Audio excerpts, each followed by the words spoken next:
ભક્ત ગોરા તું ભાર. ને આજે એક બાળકના હૃદયને ખૂંદવાનું પાપ મારાથી થઈ ગયું હોત, પણ તમે મને હાચવી લીધો, નહીતર મારાથી બીજું પાપ થઈ જાત. હરે કૃષ્ણ, હરે કૃષ્ણ.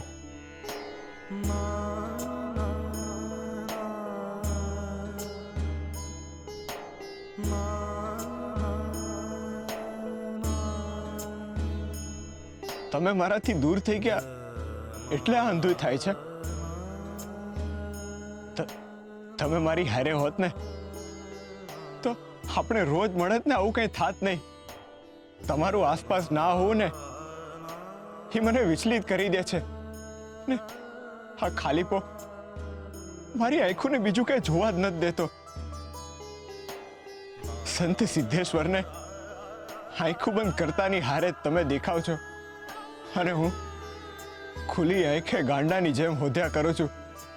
તેમ છતાંય તમે મને દેખાતા નથી. આટલું કરગરું છું તોય તમે મારો હાથ સાંભળીને મારી પાસે ન આવતા. આ દાજેલા પગની પીડા કરતા તમારા વીરની પીડા અનેક ગણી છે. આ પીડાના લીધે હું તમારી વધારે ને વધારે નજીક આવું છું. હવે મારા જીવનનો એક જ ઉદ્દેશ છે કે તમને પામવા. એ સિવાય મને કોઈ વાતમાં રસ છે ના કોઈ વ્યક્તિમાં. હરે કૃષ્ણ, હરે કૃષ્ણ. હા હા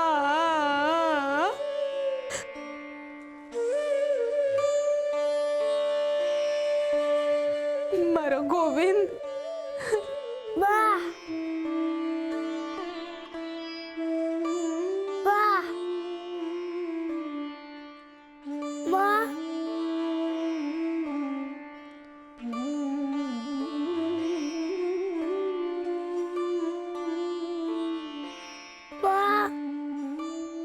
હા બેટા, હું તારી માને ગોતી કાઢીશ.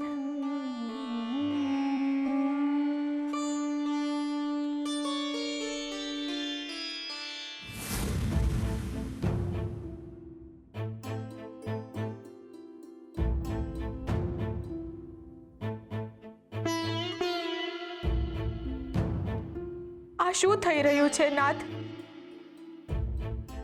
એક બાજુ ભગત કહે છે કે આ બાળકને તમે અહીંયા મોકલેલું છે, પણ હું કઈ રીતે માની લઉં કે આ બાળકને તમે જ અહીંયા મોકલેલું છે?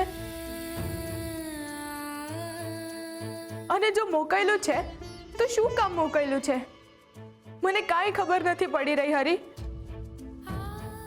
આ બાળક એની મા વિના તડપે છે. એને જરૂર છે એની માની. આટલું નાનું બાળક મમતા ભૂખ્યું હોય અને ભગત કહે છે કે આ તમારી ભેટ છે. હું કઈ રીતે એક માંથી વિખૂટી પડેલી ભેટનો સ્વીકાર કરી શકું? હરી, મારા મનમાં ઊભી થયેલી આ મૂંઝવણનો ઉકેલ લાવો મારા પ્રભુ. આ બાળક કોણ છે? આની માં કોણ છે? મને કાંઈ ખબર નથી. પણ જો આ બાળકનો ઉછેર કરવાનો હોય, એને મોટો કરવાનો હોય તો હું પ્રેમથી કરીશ. મને ગમશે એની માં બનવું. પણ કોઈ માથી એનો જીવ છીનવીને મારા હૃદયમાં શ્વાસ નથી પૂરવા મારે. હરી, એક માથી એને દૂર કરીને એને મારી નજીક નથી કરવો મારે. જો તમે જ આ બાળકને અહીં મોકલેલું હોય તો મને એવા અણસાર આપો, એવો અંદેશો આપો જેથી મને ખબર પડે કે એનું ભવિષ્ય શું છે. એને મારી હારે રાખવાનો છે કે એના ઘરે એને પગાડવાનો છે? મને અણસાર આપો પ્રભુ.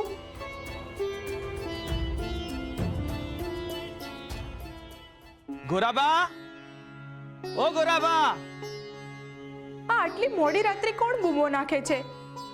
અટાણે એમને ભગતનું શું કામ હશે? ઓહ ગોરાબા, એક મજાની વાત કહેવી છે.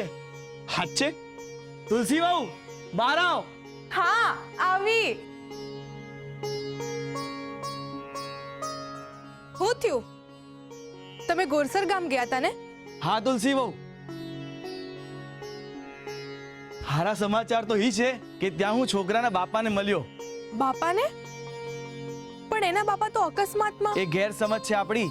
જે ગાડા હેઠે મરી ગયો ને એ બાળકના કાકા હતા. એ બિચારા છોકરાને લઈને બાજુના ગામના મેળામાં જતા હતા અને માર્ગમાં જ અકસ્માત થઈ ગયો. અને હા, એના બાપા છોકરાને કાલે સવારે લેવા આવે છે.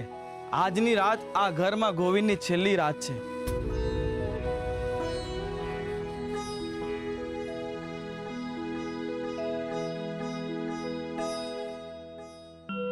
હાલો, હું ઘરે જાઉં.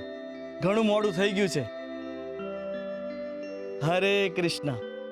હરે કૃષ્ણ.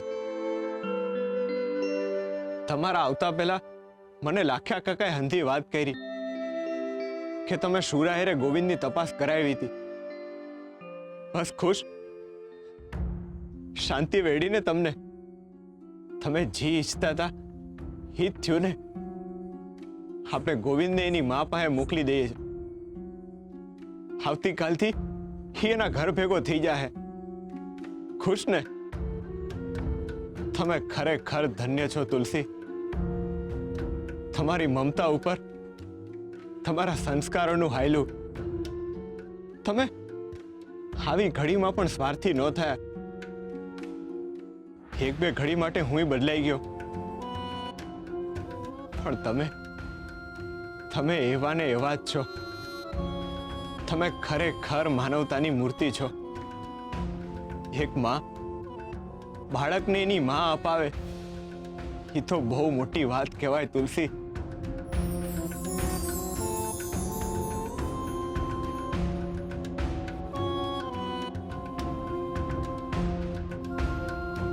હરે કૃષ્ણ. બહુ સારું થયું કે તુલસી વહુએ શોધખોળ કરાવી. નહીં તો ગોરાના કીધા પ્રમાણે આપણે એ જ નક્કી કરી બેઠા હતા કે આ બાળકને બાપા કે પરિવાર નથ. સાચી વાત છે કાકા. આમ પણ ગોરા કહે છે ને કે હરિ હવનો છે. એ કોઈને અધૂરો રાખતો નથી. હા, એટલે કાલે સવારે એના બાપા એને લેવા માટે આવી પહોંચશે. સાચી વાત છે કાકા. હરિએ બાળકનો હાથ તો સાંભળી લીધો. બસ હવે તુલસી વહુને હિંમત આપે કે આ બાળકને એના બાપાને હોપી શકે. કેમ નહીં હોપે? એનું બાળક છે તો એને હોપશે જ ને. અશક્ય છે કાકા, કારણ કે તુલસી વહુ હવે આ બાળકને પોતાના બાળકની જેમ સાચવે છે. ગોવિંદના ગયા પછી આ ગોવિંદ જાણે એમના હૃદયનો ટુકડો થઈ ગયો છે. માને એકવાર માયા બંધાઈ જાય ને કાકા, એટલે મમતામાં બદલાઈ જાય છે. અને એ મમતાનો સંબંધ નાળના સંબંધ કરતા ઘણો મજબૂત હોય છે. સાચી વાત છે સુરા, પણ બેટા જેનું બાળક છે એને પાછું આપવું તો પડશે ને. આપવું તો પડશે કાકા. અને તુલસી વહુ આપશે પણ ખરા. એમને તો જાણે તકલીફ સહન કરવાની ટેવ પડી ગઈ છે. બહુ વેઠું છે તુલસી વહુએ હમણાં. પેલા ગોવિંદના મૃત્યુની પીડા, પછી ગોરાના મૃત્યુ દંડની વેદના, અને હવે આ બાળકનો વિયોગ. ખરેખર કાકા, તુલસી વહુનું હૃદય હવજનું હૃદય છે. આગ જેવી તકલીફોમાંથી જ્યોત બનીને બહાર નીકળ્યા છે. ધન્ય છે તુલસી વહુ, ધન્ય. ગોરા જેવા ભગતની ત્યાં તો અવતાર જ હોય ને. હાલો ત્યારે, અંધારું આંખ પર આવી ગયું છે. નીકળું ત્યારે. હા, સારું.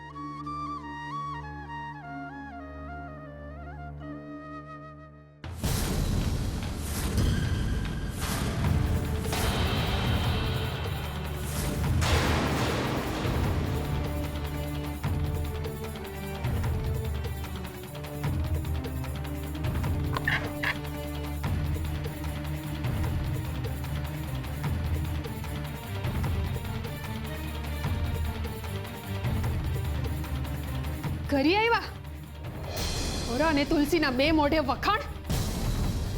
આપણું ઝૂંપડું હરગાવીને બીજાના ઘરમાં અજવાળું ન કરાય. પણ મારું શું જાય છે? હરિહવને જુએ છે. જે ખોટું કરશે ઈ ભોગવશે. જે બોલવું હોય એ મોઢા ઉપર અને સીધે સીધું બોલ. આમ દાઢમાંથી બોલવાની જરૂર નથી. આ તમે સીધે સીધું બોલો છો એટલું ઓછું છે કે હું આબરૂ મૂકીને મન ફાવે એમ બોલું? તમને તો ખાલી ઘોરા ને તુલસીની તકલીફ દેખાય છે, એમના જીવનમાં આવતી તકલીફ અને મારા પેટમાં લાગેલી આગ તમારા મનને દજાડતી નથી. તમારે જી કેવું હોય ઈ કયો. તુલસી ભલે ગોરાને માફ કરી દે, પણ હું ગોરાને માફ નહીં કરી શકું. અરે એણે તો પેટનો જૈણો ખોયો છે, પણ મેં જૈણા વગર ખોયો છે. મારા હૈયાને પીડા આપનારને હું કોઈ રીતે માફ નહીં કરી શકું. મીઠી, તારું મન છે કે પટારો? તું હજી એકની એક વાત લઈને બેઠી છે. તું આમ ને આમ તારા મનમાં ભૂતકાળને લઈને બેહીશ ને તો એ ભૂતકાળ તારા મનને ઉધઈની જેમ કોરી ખાય. હુકમ ન લઈને બેહું? આ ગોરાએ મારી આખી જિંદગી બગાડી નાખી છે, બરબાદ કરી નાખ્યું છે મારું જીવતર. મીઠી, તું આમ ને આમ કકડાટ કરશે તો આ ઘરમાં બાળકનો કલરવ કઈ રીતે સંભળાશે? કકડાટ? મારો આટલો કકડાટ તમારા મન પર અસર ન કરી શક્યો ને તમારે કલરવ સાંભળવો છે?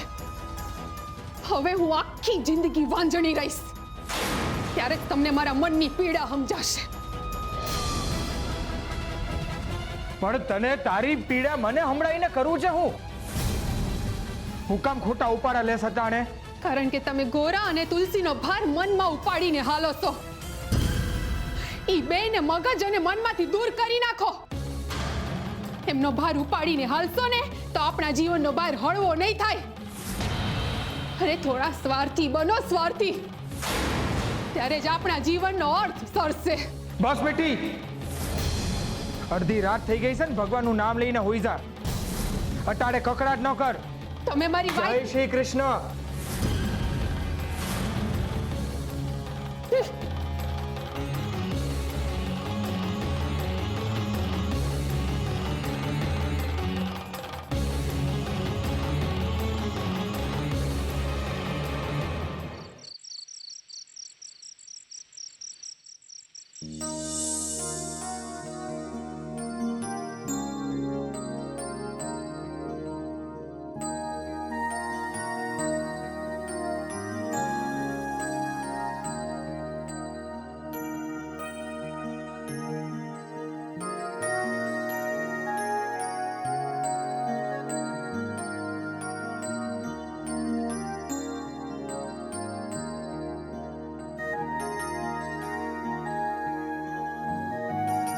સારા સમાચાર તો ઈ છે કે ત્યાં હું છોકરાના બાપાને મળ્યો, જે ગાડા હેઠે મરી ગયો ને એ બાળકના કાકા હતા.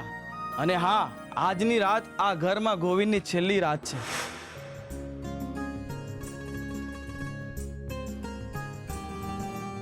કેવો રૂડો લાગે છે મારો દીકો. મન કરે છે તું આમ જ મારા ખોળામાં સૂતો રહે અને હું તને જોયા કરું.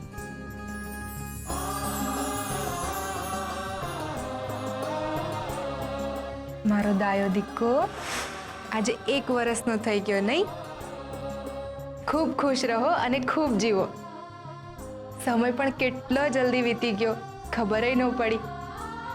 પણ તું જલ્દી મોટો ના થઈ જતો, ક્યાંક તું મને ને તારા બાપાને ભૂલી જાય તો?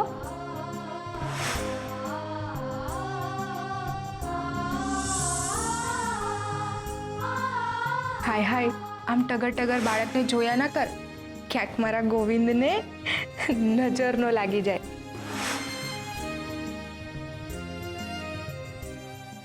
આમ ના જો તુલસી, નહીતર તારા દીકરાને તારી જ નજર લાગી જશે. ના ના, હું એને આમ નજર નહીં લાગવા દઉં.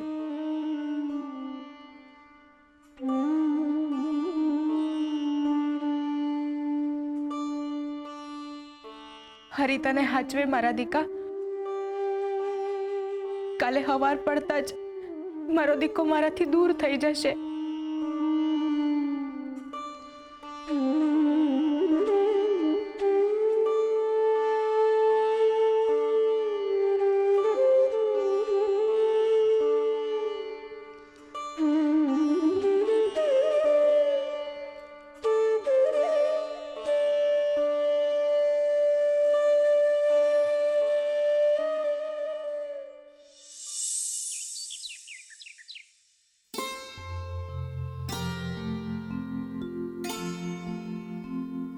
તુલસી બહુ,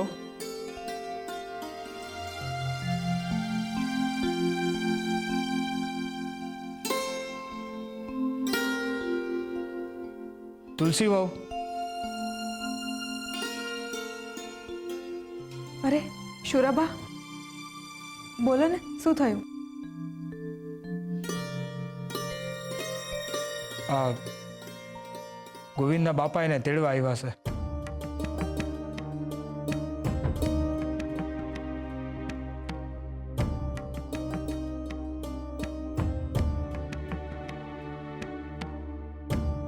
આપણે એને આપવું તો પડશે ને.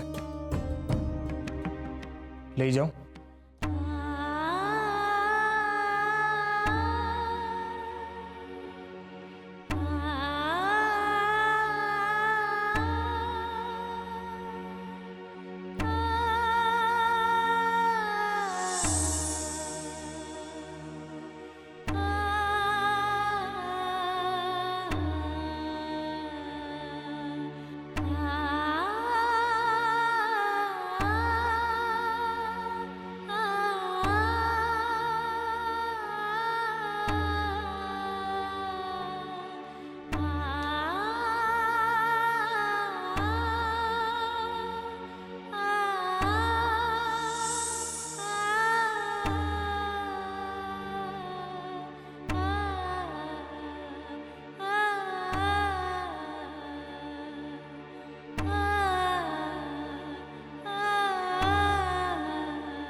મારો ગોવિંદ, મારો દીકો,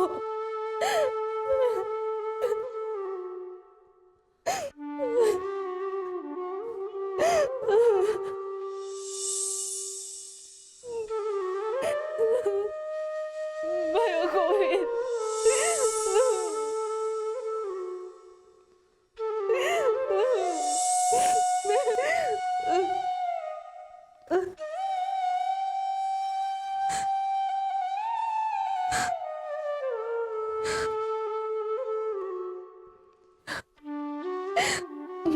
મારો ગોવિંદ,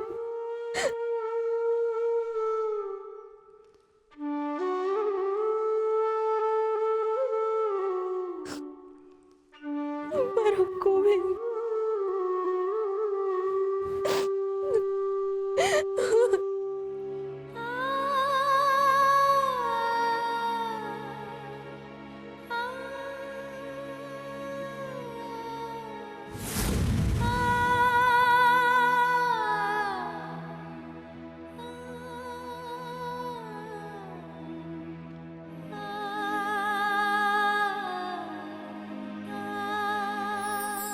શાસ્ત્રાર્થ. શાસ્ત્ર એક એવું જ્ઞાન છે જે સિદ્ધ થઈ ગયેલું છે, જેની પર ક્યારેય શંકા ના કરી શકાય, જેને ફરી ફરીને તપાસવું નથી પડતું, જે હંમેશા અજર, અમર અને અટલ છે. જ્યારે શાસ્ત્રની જાણકાર વ્યક્તિઓ કોઈ વિષય પર ચર્ચા કરે છે ત્યારે એને શાસ્ત્રાર્થ કહે છે. પરંતુ આ ચર્ચાની શરૂઆત અને અંત ખૂબ જ સરળ અને સ્વસ્થ હોવા જોઈએ, તથા આ આખી ઘટનાનો હેતુ પરમાર્થ હોવો જોઈએ. શાસ્ત્રાર્થ કરનારનો અંગત સ્વાર્થ જો એમાં સધાતો જણાય તો એ શાસ્ત્રાર્થ ન રહેતા ચર્ચા બની જાય છે. જે ચર્ચાનો મૂળ અર્થ સેવા અને સત્ય હોય છે એ ચર્ચાને શાસ્ત્રાર્થ કહે છે. જે શાસ્ત્રના અર્થમાં સર્વ લોકો માટે માત્ર ભક્તિ વસેલી હોય એને જ સાચું શાસ્ત્ર અને શાસ્ત્રાર્થ કહેવાય છે.